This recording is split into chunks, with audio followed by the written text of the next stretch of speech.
Good morning, class. My name is John Ozier. Today is Sunday, September 15, 2013. I am a student at Victory University. The class I am representing is English Composition 2, EN 1202-2, and my instructor is Professor Brian Campbell. This is my rhetorical analysis essay video login, assignment 1. Today, I will give you the thesis of my statement, tell you how I went about my arguments, and give what conclusions I came to.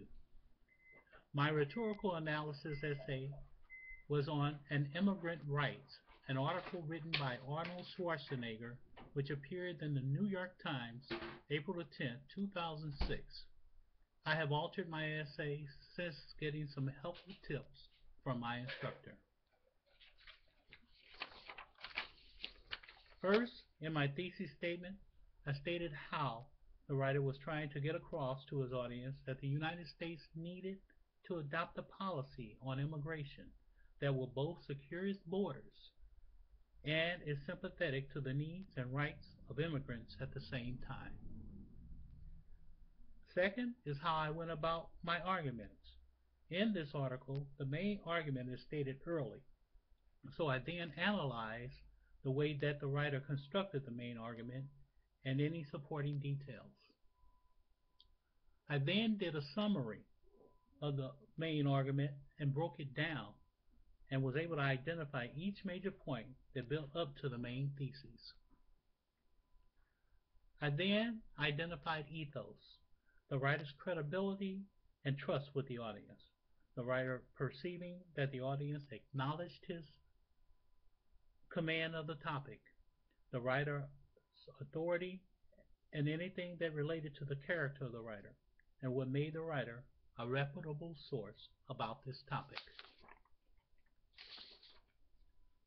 I then identified pathos, the emotions of the reader, showing how the author appealed to his reader's emotions and how words which added emotional emphasis was used, and the writer's use of rich analogies, metaphors, emotional themes, and points. I then identified logos, the logical appeal that the writer made, and his use of logical reasoning in creating an argument and claims that could bear on the validity of the argument itself, and that the argument was based on deductive and inductive reasoning, facts, statistics, and evidence, and what was presented in the beginning of the argument is what the audience would see in the outcome.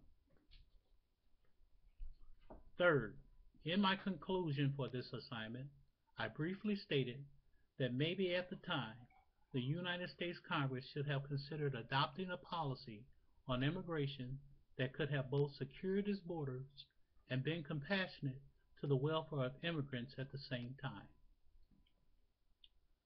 The writer presented a strong argument based on the evidence and facts he used to support it. In the article, the writer let the audience know the next step would be to go to Congress that year after the Easter recess, and I don't know what the results were, but if nothing else, it is possible that the readers became more aware of and sympathetic toward the problems affecting distressed immigrant families, and maybe encouraged others also to address immigration and border patrol again.